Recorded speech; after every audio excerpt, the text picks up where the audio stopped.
விமான நிலைய வழியிலிருந்து தற்போது முன்னாள் அமைச்சர் ப சிதம்பரம் கிளம்பியிருந்த நிலையில் அவருடைய வாகனமும் அந்த போக்குவரத்து நெரிசலில் சிக்கியிருக்கக்கூடிய காட்சி வெளியாகி இருக்கிறது. குன்றக்குடிக்கு செல்லும் முன்பாக இந்த போக்குவரத்து நெரிசலில் அவர் வாகனம் சிக்கி இருக்கிறது. கூடுதல் தகவல்களோடு செய்தியாளர் சிவமணி இணைந்திருக்கிறார். சிவமணி, இது குறித்த விவரங்கள் என்ன? காயத்ரி, அவர் சொந்த ஊருக்கு செல்லும் வழியில திருச்சி விமான நிலையத்துக்கு வந்திருக்கிறார். திருச்சி விமான நிலையத்திலிருந்து வெளியே வந்த அவர் அந்த வாகன பாதுகாப்போடு, காவல்துறை வாகன பாதுகாப்போடு வெளியே வந்தாலும் கூட இந்த விஜயை பார்ப்பதற்காகவும் அவரோட தொண்டர்கள், மக்கள், பொதுமக்கள் ஏராளமாக குழுமி வாகன நெரிசல், கடுமையான போக்குவரத்து நெரிசல் ஏற்பட்டிருக்கிறது. 1 மணி நேரத்திற்கு மேலாக வாகனங்கள் தொடர்ந்து இந்த பகுதியை, அதாவது விமான நிலையத்திலிருந்து 300 மீட்டர் தொலைவில் உள்ள சாலையை புதுக்கோட்டை சாலையை வந்தடைவதற்கே 1 மணி நேரத்திற்கு மேலாக ஆகிறது. இந்த வாகன நெரிசல்ல அவருடைய வாகனமும் சிக்கிக் கொண்டது. சுமார் 30 நிமிடங்கள் காத்திருந்த அவர் தற்போதுதான் காவல்துறை வழியை ஏற்படுத்தி கொடுத்து அங்கிருந்து முன்னே சென்றிருக்கிறார். எனினும் கூட முழுமையாக அவர் சாலையை அடைய முடியாத நிலை ஏற்பட்டிருக்கிறது.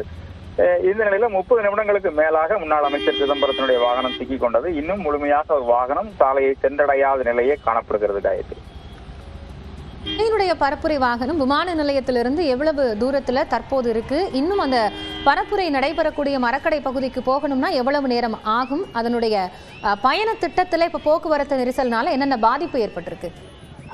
10:30 மணிக்காக அவர் மரக்கடை பகுதியில பிரச்சாரம் செய்வதாக திட்டமிடப்பட்டிருந்தது. 10:35 மணிக்கு திட்டமிடப்பட்டிருந்தது. இதற்காக அவர் 10 மணிக்கு அவர் விமான நிலையத்துக்கு 10 மணிக்கு முன்பாகவே வந்துவிட்டார். விமான நிலையத்திலிருந்து 10 மணிக்கு வெளியே வந்த நிலையில் 1 மணி நேரத்திற்கு மேலாக அவர் வாகனமும் இந்த 300 மீட்டர் தொலைவில் இருக்கக்கூடிய பிரதான சாலையை அடைவதற்கு 40 நிமிடங்கள் ஆனது. தற்போது மரக்கடை பகுதியை அவர் அடைவதற்கு முழுவதுமாக அந்த தொண்டர்களுடைய எண்ணிக்கை அதிகமாக சாலையில் இருப்பதன் காரணமாக கடுமையான போக்குவரத்து நெரிசல் காணப்படுகிறது. அவருடைய வாகனம் ஊர்ந்தே செல்லும் நிலை ஏற்பட்டிருக்கிறது.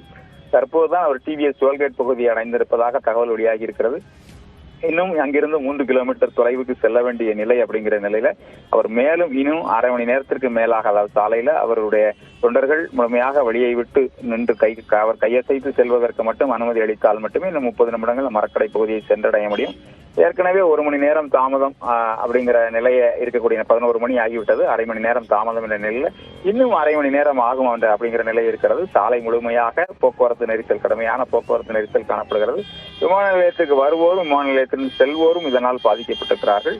விமான நிலைய சாலை முழுமையாக வாகனங்களால் நிரம்ப காணப்படுகிறது. நன்றி சிவமணி. தற்போதைய விவரங்களுக்காக, கூடுதல் விவரங்களுக்காக மீண்டும் இணையலாம். விமான நிலையத்திலிருந்து மரக்கடை பகுதிக்கு 5 கிலோமீட்டர் தூரம் இருக்கக்கூடிய நிலையில் அந்த பகுதி முழுக்க தொண்டர்கள் சூழ்ந்ததால் தற்போது விஜயனுடைய பரப்புரை வாகனம் என்பது மெதுவாக ஊர்ந்து செல்லக்கூடிய ஒரு நிலை ஏற்பட்டிருக்கிறது. அங்கு மட்டும் இல்ல, இருக்கக்கூடிய அந்த 5 முக்கியமான பாயிண்ட் பகுதிகளிலுமே போக்குவரத்து நெரிசல் என்பது கடுமையாக ஏற்பட்டிருக்கு. பல அறிவுரைகள், வழிகாட்டு நெறிமுறைகள் கொடுக்கப்பட்டும் அது மீறப்பட்டிருக்கிறது. இதனால் முன்னாள் மத்திய அமைச்சர் ப சிதம்பரத்தினுடைய காரும் விமான நிலைய பகுதியில் போக்குவரத்தில் சிக்கிக் கொள்ளக்கூடிய ஒரு நிலை என்பது ஏற்பட்டிருக்கிறது. விஜயனுடைய முதல் அரசியல் பரப்புரை என்பது திருச்சி மரக்கடை பகுதியில் தொடங்க இருக்கக்கூடிய நிலையில் திட்டமிட்டபடி அது 10:30 மணிக்கு தொடங்கும் என்று எதிர்பார்க்கப்பட்டது. ஆனால் போக்குவரத்து ஸ்தம்பித்ததால் அது கூடுதல் நேரத்திற்கு பிறகாக தொடங்கும் என்று எதிர்பார்க்கப்படுகிறது. சிறப்பு நேரலையில் அது குறித்து நாம் விவாதித்துக் கொண்டிருக்கிறோம். ஒரு இடைவேளைக்கு பிறகு தொடரலாம்.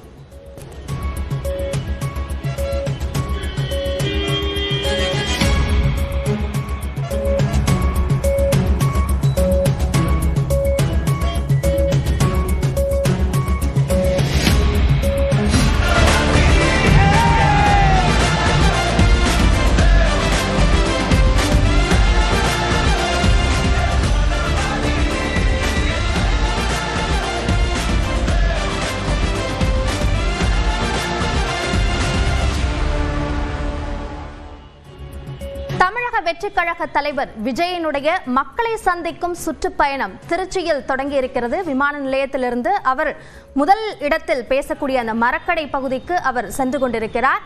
அந்த பகுதிக்கு செல்லும் வழியில் அதிகமான போக்குவரத்து நெரிசல் ஏற்பட்டிருப்பதன் காரணமாக திட்டமிட்டபடி 10:30 மணிக்கு தொடங்காமல் அது தாமதமாகி இருக்கிறது. அதற்கு பிறகாக அவர் பேசக்கூடிய நேரத்திற்கு தொடர்ந்து மற்ற மாவட்டங்கள், அரியலூர், பெரம்பலூர், இந்த மாவட்டங்களுக்கும் சென்று மக்களை அவர் சந்திக்க இருக்கிறார். இவருடைய இந்த சுற்றுப்பயணம் எது போன்ற தாக்கத்தை ஏற்படுத்தும் பொறுத்தும் அரசியல் ரீதியாக அவர் எதிர்பார்க்கக்கூடிய பலன் இதில் கிடைக்குமா என்பது போன்ற பல்வேறு கருத்துக்களை நம்மோடு பகிர்வதற்காக விருந்தினர்கள் தொடர்ந்து நம்மோடு இணைந்து பேசி வருகிறார்கள். அந்த வகையில் தற்போது பத்திரிகையாளர் திரு அரவிந்த் குணசேகரனும் அரசியல் விமர்சகர் திரு ரவீந்திரன் துரைசாமியும் நம்மோடு இணைந்திருக்கிறார்கள். முதலில் திரு அரவிந்த் குணசேகரன், இந்த மக்கள் சந்திக்கும் சுற்றுப்பயணம் என்பது ரொம்ப பவர்ஃபுல்லான ஒரு வே ஆஃப் பாலிடிக்ஸ் அப்படின்னு சொல்லலாம். அதுவும் முதல் முறையாக அரசியலுக்கு வருகை தந்து முதல் தேர்தலை சந்திக்க உள்ள விஜய் போன்றவர்களுக்கு மக்களை நேரடியாக சந்திப்பதற்கான ஒரு வழியாக இது அமைந்திருக்கிறது. இதன் பலன்களை அவர் முழுமையாக அடைய முடியுமா என்பதை திரு ரவீந்திரன் துரைசாமியிடம் கேட்கலாம். திரு ரவீந்திரன் துரைசாமி, இல்லை, அது அவர் எலிஜிபிள் காம்பிட்டன்ட்னு இருக்கணும். அவர் சொல்லக்கூடிய கருத்துக்கள் மக்கள் எந்த வகையில் சென்று சேருதுன்னு பார்க்கணும். எம்ஜிஆருக்கும் நாடியில் வெட்டு இருக்குது, எனக்கும் நாடியில் வெட்டு இருக்குன்னு சரத்குமார் திருமங்கலம் இடைத்தேர்தலில் போய் நின்னார். அங்கே வந்து கிறிஸ்தவ முஸ்லீம் பிரச்சனைகளில் ஓடோடி வரும் அரசியல் கட்சிகள் இந்துக்களின் பிரச்சனையில் மௌனம் ஏன்னு இந்து பாதுகாப்பு இயக்கத்தை சேர்ந்த மதுசூதன பெருமாள் நிறுத்தின கேண்டிடேட்டு அவர் ஒரு கொள்கையை சொன்னார். சரி தவறு வேற 1000 ஓட்டுக்கு மேலே எடுத்தார். சரத்குமார் ராதிகாவுக்கெல்லாம் மிகப்பெரிய கூட்டம், பெரிய கூட்டம். ஆனால் அவங்க சில 100 வாக்குகள் தான் எடுக்க முடிஞ்சது. காரணம் அவங்கள்ட்ட இஷ்யூஸ் இல்லை. இவர்கிட்ட இஷ்யூ இருந்து 1000 ஓட்டு எடுத்தவர்கிட்ட. ஸோ மக்கள் வந்து இஷ்யூக்கு தான் சாத்தியம் இல்லை. உங்கள்கிட்ட சொல்லக்கூடிய கொள்கையை மக்களுக்கு ஏற்புடையதாக இருந்தால் தான் அந்த வாக்கு கிடைக்கும். விஜய் வந்து என்ன இஷ்யூ சொல்கிறார்? இப்போ விஜயகாந்த் வந்து ரேஷன் பொருட்கள் வீடு தேடி வரும், கறவை மாடுகள் இலவசமாக கொடுப்போன்னு வரும்போது எல்லா இடமும் தான் என்ன செய்வேங்கிறத சொன்னார். இது நெகட்டிவ் பொலிட்டிக்ஸை மட்டுமே வந்து கை கொடுக்காது. இந்த கூட்டத்தை வச்சு நேர்மறையாக என்ன சொல்கிறாருங்கிறது தான் முக்கியம். அது விஜய் காம்பிட்டண்டாக எலிஜிபிளானவரா நிற்பாராங்கிறது வர நாட்கள் தான் அதை முடிவு பண்ணும். எனக்கு விஜய்க்கு காம்பிடன்ஸ்லையும் எலிஜிபிலிட்டியும் எனக்கு சந்தேகம் இருக்குது. அது அவர் தான் டிஸ்ப்ரூவ் பண்ண வேண்டியது இருக்கும். இன்னொன்று அரவிந்த் குணசேகரனுக்கு நான் ஏற்கனவே சொல்ல வேண்டிய பதில், சீமானுக்கு வந்து விஜய் கம்பேரிசன் தான் மீண்டும் ஒரு ப்ளஸ். கமல்ஹாசன் கம்பேரிசன் தான் சீமானுக்கு ஒரு ப்ளஸ்ஸாக இருந்தது. 1.1% இருந்த சீமான் 8.3க்கு வர்றது காரணம் கமல்ஹாசன் கம்பேரிசன் வந்து மிக முக்கியம். கமல்ஹாசன் வந்து எம்ஜிஆர் ஆட்சி அமைப்புன்னு சொல்லும்போது சீமான் எம்ஜிஆர் ஊழல் பெருச்சாளின்னு சொன்னதை மக்கள், சீமானுக்கு வாக்களித்த மக்கள் ஏற்றுக்கிட்டாங்க. அதே போல் இன்னைக்கு வந்து சீமான் தேங்கி போயிட்டாருங்கிற ஒரு கருத்தை குணசேகரன் சொல்கிறாரு. உண்மையிலே தேங்கி போயிருப்பார்.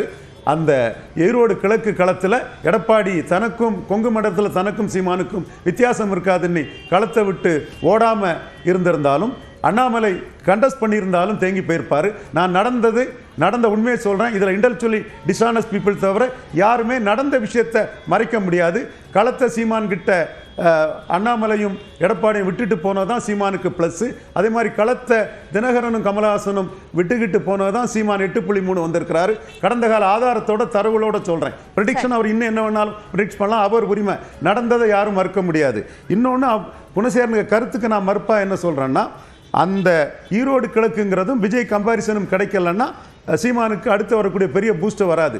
சீமான் பெரியாரே மண்ணுன்னு சொல்கிறது மட்டுமில்லை, 5 பிராமணர்களை கேண்டிடேட்டாக நிறுத்துறாரு. பிராமண தலைவர்களை பெரியவர்கள்னு இது பண்ணுறாரு. அது அவருக்கு பெரிய பூஸ்ட் வரும். இதில் நடந்த விஷயத்தை மறைக்கிறது இன்டெலெக்சுவல் டிஸ்ஆனஸ்ட். நடக்க போகிறதுல அவர் என்ன வேணாலும் ப்ரெடிக்ட் பண்ணலாம், நானும் ப்ரெடிக்ட் பண்ணலாம். அது 26 தேர்தல் முடிவு தான் சொல்லும். நான் நடந்த விஷயத்தில் அண்ணாமலை ஈரோடு கிழக்கை விட்டுட்டு போனதும் எடப்பாடி ஈரோடு கிழக்கில் நிற்காததும் சீமானுக்கு இரஸ்பெக்டிவ் ஆஃப் விஜய் மறந்துருங்க, இந்த களத்துக்குள்ள சீமானுக்கு பூஸ்டர் கொடுத்துருக்குது. அதுவும் எடப்பாடி நிலைப்பாட்டிலிருந்து மாறி போனதும் சீமானுக்கு பூஸ்டர் கொடுத்துருக்குது. எடப்பாடி கட்சி 2 ஜாதி கட்சியா, 2 ஜாதிக்கு தான் பலன்ங்கிறது வந்ததும் அந்த பலனளிக்காத ஜாதிகள் மத்தியில் சீமானுக்கு பூஸ்டர் கொடுத்துருக்குது. கடந்த காலத்தின் உதாரணங்களை வச்சு நான் சொல்கிறேன். அந்த உதாரணங்களை யாருமே மறுக்க முடியாது. நாளைக்கு உங்கள் ப்ரெடிக்ஷனை நீங்கள் சொல்கிறது உங்கள் உரிமை. அது 26 தேர்தல் முடிவு தான் அதை நிரூபிக்கும். சரி, நம்ம தொடர்ந்து பேசுவோம். அதற்கு முன்பாக திருச்சி புதுக்கோட்டை சாலையில் போக்குவரத்து நெரிசல், கிட்டத்தட்ட போக்குவரத்து முடங்கியது என்ற நிலையை அடைந்திருக்கிறது. இதனால் பல்வேறு போக்குவரத்து மாற்றங்கள் செய்யப்பட்டிருக்கின்றன. இது குறித்த விவரங்களை நம்மோடு பகிர்வதற்காக பாலமுத்துமணி நம்மோடு இணைப்பில் இருக்கிறார். அவரோடு பேசலாம். பாலமுத்துமணி, என்னென்ன போக்குவரத்து மாற்றங்கள் செய்யப்பட்டிருக்கின்றன? அபிநய, நிச்சயமாக தமிழக வெற்றி கழக தலைவர் விஜய் இன்னும் சற்று நேரத்தில் விமான நிலையத்திலிருந்து புறப்பட்டு தற்பொழுது டிவிஎஸ் ரவுண்டானா பகுதிக்கு வரக்கூடிய நிலையில பல்வேறு போக்குவரத்து மாற்றங்கள் என்பது செய்யப்பட்டுள்ளது. குறிப்பாக டிவிஎஸ் ரவுண்டானா என்பது பிரதான சாலையாக உள்ளது. குறிப்பாக தஞ்சாவூர், திருவாரூர், நாகை மட்டுமின்றி இந்த சைடு எடுத்துக்கொண்டால் ராமநாதபுரம், புதுக்கோட்டை உள்ளிட்ட பல்வேறு பகுதிக்கு செல்லக்கூடிய பிரதான சாலை.